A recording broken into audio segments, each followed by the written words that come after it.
miyembro ng Mulak clan sa showbiz. Nagsimula ang lahat kay Amalia Fuentes.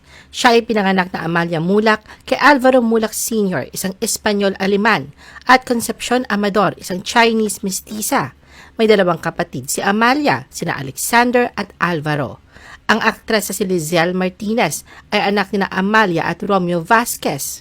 Siya ay kinasal sa aktor na si Albert Martinez.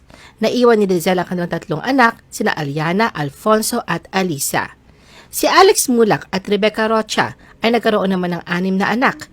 Isa sa kanila ay si Nino Mulak. Ang pangalawang anak ni Nino ay si Alonzo Mulak na isang child actor noon.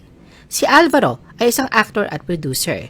May 4 siyang anak kay Anita Aquino, sina Aga, Arlene, Andoy at Almira. Si Aga ay isang multi-awarded Filipino actor. May anak siya na si Luigi Mulak kay Janice de Belen at ang kambal na sina Andres at Atasha kay Charlene Gonzalez.